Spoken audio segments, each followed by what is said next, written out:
Hi, good afternoon. So here we are, day 6 of the Facebook Live challenge uh, that I'm undertaking with you all. And as you can see on the banner, I'm an IELTS trainer. So I thought, let me pick up IELTS and I'll bring along and showcase the basic structure format of the IELTS. And I've been taking each section individually each day. And today we are going to talk on the speaking section. Now, is speaking section a big challenge to you? Some of you, yes. Its speaking skill is really daunting. Now, before I begin, let me tell you, English is not a first language. We are born in India. English is a second language. So it's a matter of pride. You're learning another language, you're taking an exam in this language. So there is no need to lose confidence. Be confident, be proud of yourself. You're going out of your way to learn a new language and write an exam in it. So why should that become a bottleneck for you? It should be rather a motivation for you. Okay, and this is something relatively easy, a challenge that you can combat.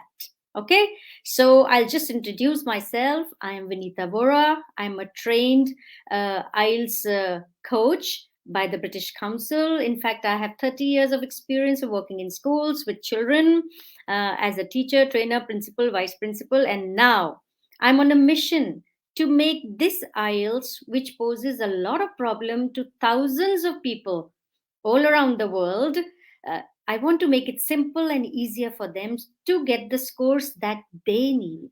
As I told you earlier, it all depends whether you are planning to work outside, to study outside, or to live outside. So you will choose your exam accordingly, whether it's going to be academic or general. So today we are going to pick up our speaking section, which is the same for academic and general. Now let's dive deep into the nitty gritty of the test. We'll know the finer nuances. Now today, because I'm dealing with the speaking section, you will notice I will elaborate on the speaking, my articulation, my words, just to give you a cue that when you go for speaking skill or speaking section, there is nothing to be alarmed about. It is a simple conversation. And the more you practice, the more comfortable and easy you are going to be. And it will be like a cakewalk for you.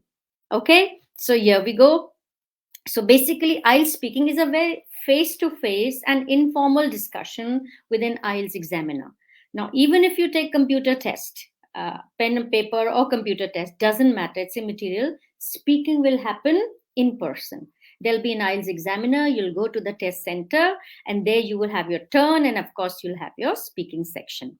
Now, the test is divided into 3 parts and is designed to test your pronunciation, your fluency, your grammar, and your vocab. Okay, I was talking about the band descriptors. So even in this, the band descriptors are going to assess you on this. I'll just share and I'll make you see this. Yeah. Yeah. So you can see this is right from the horse's mouth. This is right from, as you know, earlier there were 3 institutes that were conducting IELTS. That was British Council, IDP, and this third one was Australia, England, and Canada. But now it is only one, and that is IDP. British Council has alienated. They are no longer conducting, though they are there with all the practice material and all. So nowadays, when you book your test, it's only with IDP. So this is right from the horse's mouth. See, you can see the speaking test format. It's divided into 3 parts. Basically, it's going to be maximum 10 to 15 minutes. Okay. So, and it has proper chisel structured 3 parts, and they never waver. So, as I told you earlier, no surprises. If you are ready with the format, you've practiced enough, honed it, drilled it, you are there. There'll be nothing for you to lose confidence, to be nervous about, or to fumble. So, part 1, before that, I'll just tell you what they do is the examiner, the 4 things will happen. And what are those 4 things? Number 1, the examiner will introduce themselves. Okay, the examiner will I'll just cancel. Yeah. So the examiner will introduce himself or herself and say, my name is so and so. And then the examiner will ask you the question. Now, when you answer what your name is, it's good to shorten I am, because speaking English and writing English are different. The way you speak, you don't write, and the way you write, you can avoid speaking in that, because writing is a bit formal, but when you speak, you generally tend to become informal. Okay, so the examiner will then ask you, what can I call you? You can simply say, call me, for example, I'm Vinita, but my pet name is Jolly. I can even tell the examiner, you can call me Jolly. In case your name is tough because you're an Indian and the examiner cannot pronounce your name, you can again shorten it or tell the examiner whichever way you want to. So this is basically breaking the ice, where the context is being set and the examiner is trying to make you easy and comfortable.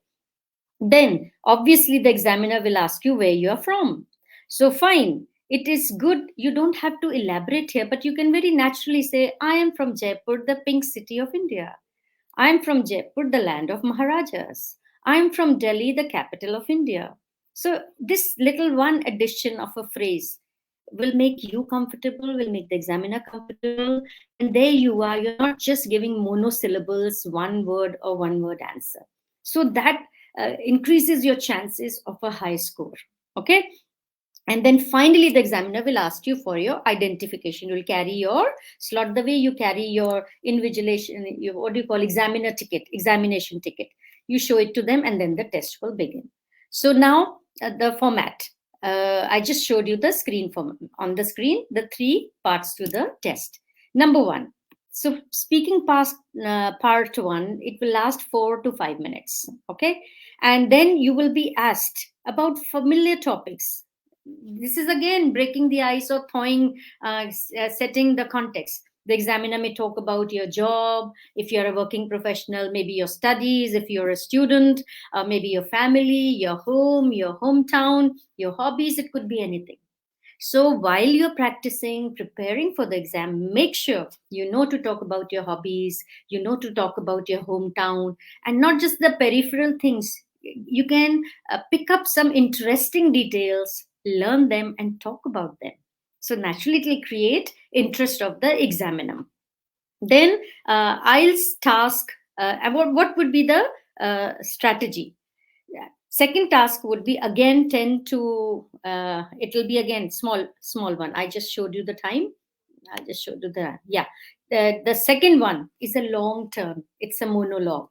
Just now it was just brief questions for your identification to make you comfortable. Part two will be a monologue, will be done by you, and good 3 to 4 minutes. Now, if you are in school, have you ever participated in school assemblies or cultural functions? Have you participated in MUNs or mock parliament or any cultural thing, debates or whatever?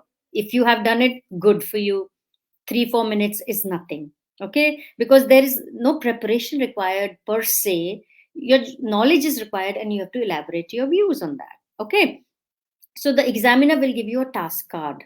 We call them cue cards. And he will ask you to talk about a particular topic, which includes points you can cover in your talk. They will give you, that's the best part of it. The way in writing section, they give you bullets, and I insisted you have to cover every bullet. Unlike that, in speaking skill, you don't have to cover every bullet point. You can hedge around it if you're not sure of a point. So, what are those points? Generally, the examiner will give you the cue card and it will tell about, you can talk about the introduction, the body, and whatever highlight you want to do in that. For example, the topic would be describe a recent travel experience.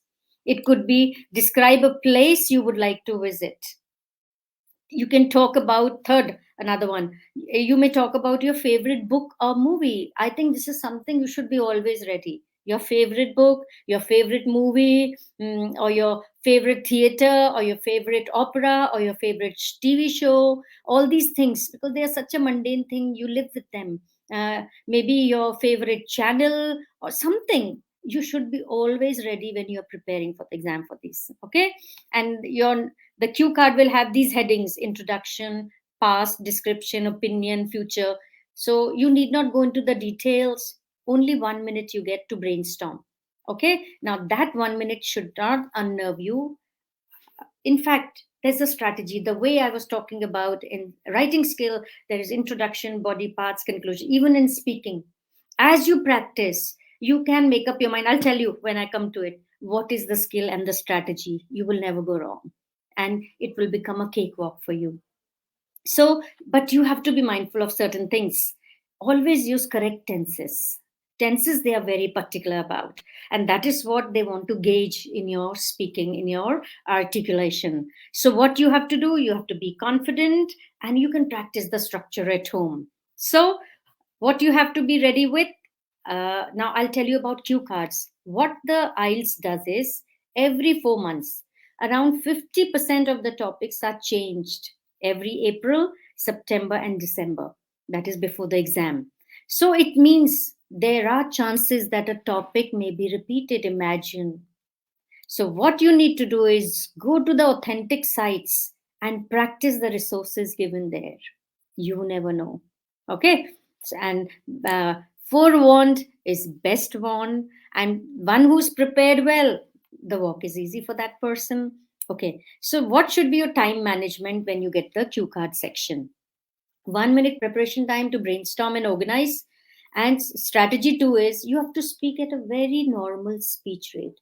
Don't rush, because if you rush, if there is a gap or a filler, it will be more poignant, it will be more noticeable, it will be more under the scanner. Okay, no talking too slow, make it interesting, and then concentrate on only two ideas. I wouldn't say go to three also, because later on your second part will become the context to the examiner for the third part, and the examiner is going to ask you to talk on certain things from what you speak in your monologue. Okay, and well, practice makes you perfect. And yes, smiling helps your pronunciation. Don't be nervous. Make it a point you will smile and speak. You will make yourself comfortable more than the examiner.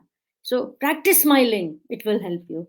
Okay. Now I'll just show you. I'll share my screen and I'll show you the cue card and the best strategies ever. It won't go wrong for you. Okay. So yeah. Okay.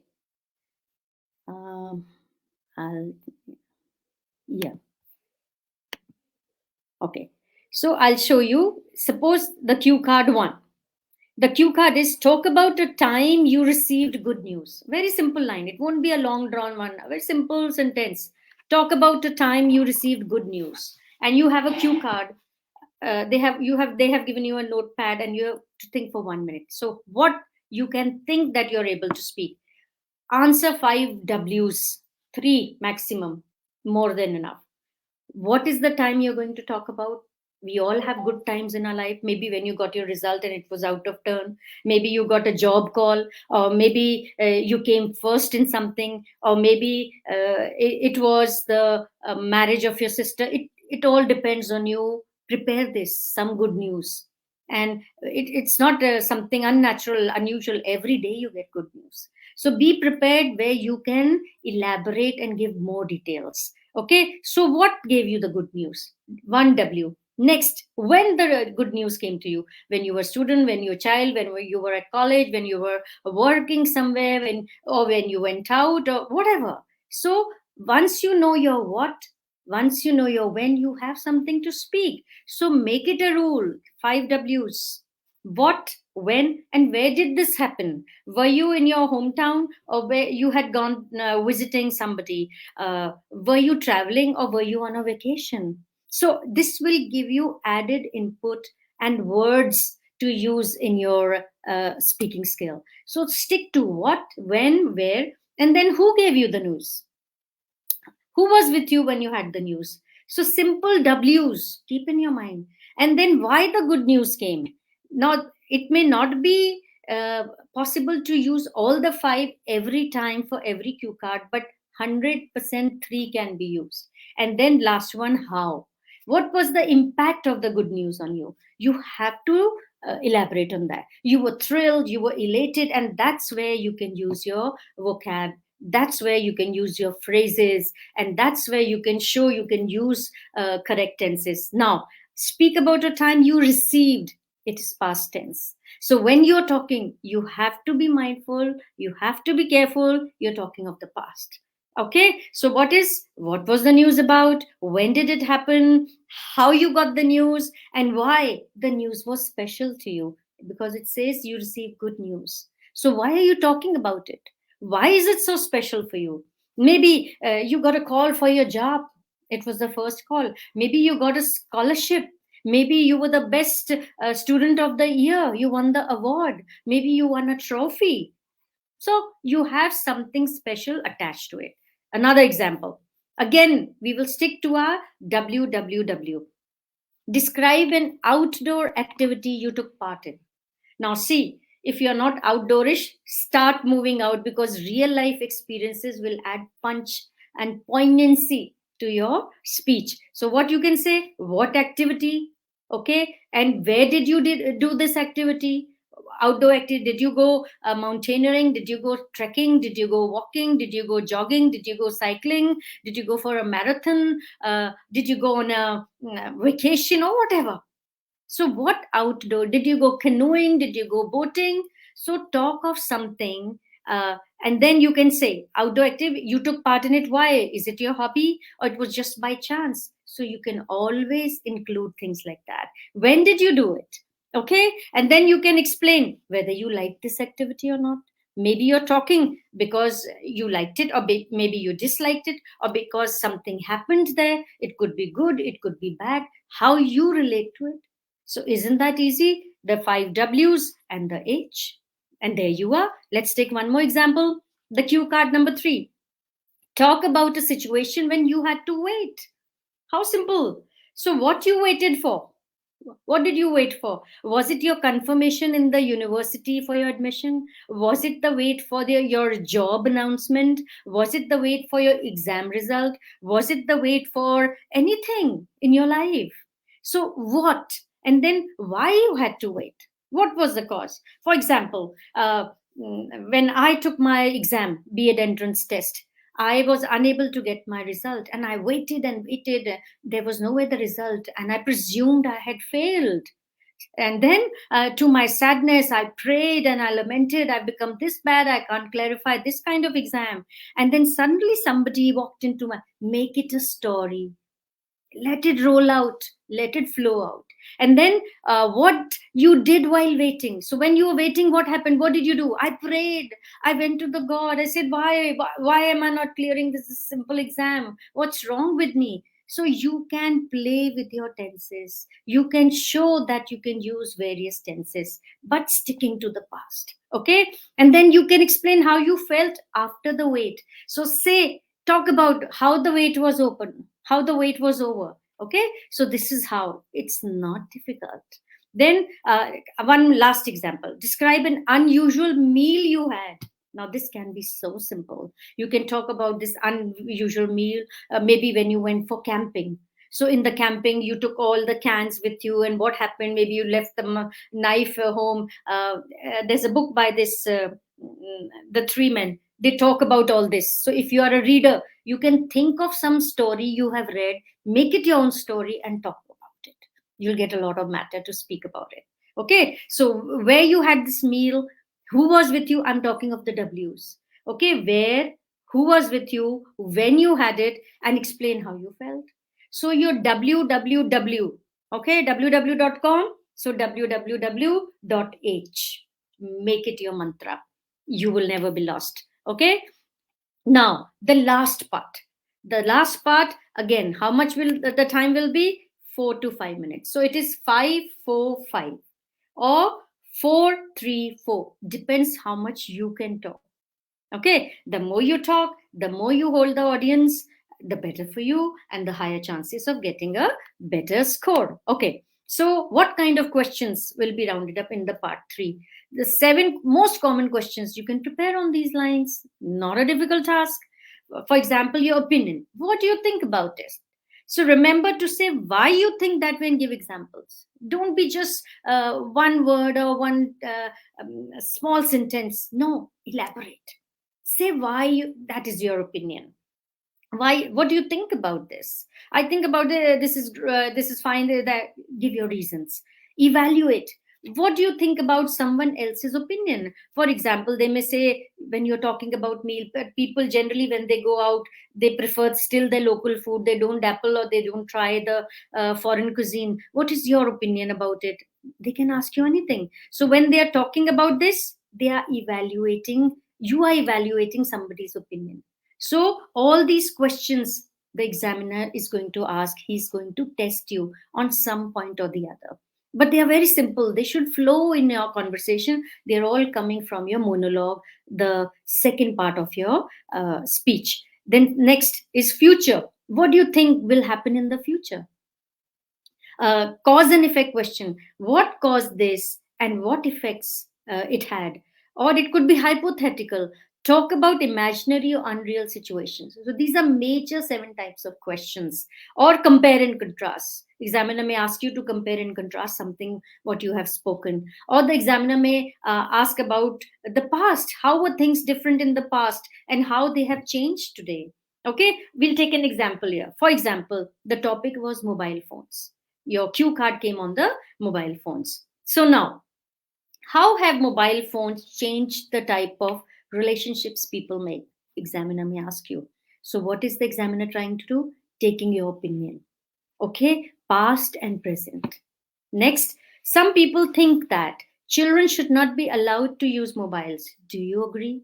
So he's evaluating your opinion. Okay, and you've just spoken about mobiles. So it's all from there. How has mobile phone changed in the last 10 years? Past to present. So he's checking the examiner, he or she, how you can glide from past to present or present to past. It's your flow from one tense to the other, your grip on the language. So you have to be thorough with your tenses. Next, how will mobile phones change in the future? Future prediction. You should be able to use your future tense. In case you have not used the play of tenses in your monologue, the examiner will make sure by her questions that you attempt the future tense, the past tense. They are trying to bring it out of you. They are gauging your fluency of English, your grammatical grip. If you could add any new feature to a smartphone, what would it be? Hypothetical. So they are putting you in a situation where you have to dream and tell. So those kind of sentences. So he's going to gauge what you have left in the monologue. So all your opinion, your evaluation, your comparison, and your contrast, whatever. So these questions, you see, they are trickier. Part one is just simple questions: your hobby, family. That could be monosyllables. That could be one sentence. But here you're expected to elaborate. Okay, so I hope I've been able to reinforce that it is just the practice you need and not the nerves or the tension or the stress. Once you prepare, preparation should be 99% and 1% should be the implementation, and that's in the examination room of IELTS, your test center. And this is true not for this, it's true for everything. Whether you're making a presentation, whether you're writing any test, or whether you're doing anything in life, 99% is the preparation. You have to grind the axe. Abraham Lincoln said, if I were given a task to cut the tree, 99% of the time, 4 hours of the 4 hours, I would spend in sharpening my axe. And the last 1 hour, I would devote to cutting the tree. So with this, I end. And I hope I was able to give you some value. And again, tomorrow is the last day, and I shall be meeting you tomorrow, most probably the same time. And then we shall take a rundown, the entire walkthrough of the IELTS. I'll be giving you some smart strategies. And yes, you can always comment. And from 24th, I shall be going live, perhaps on YouTube, definitely. And I'll be taking classes regularly on that. If you want to join, you're most welcome. Bye.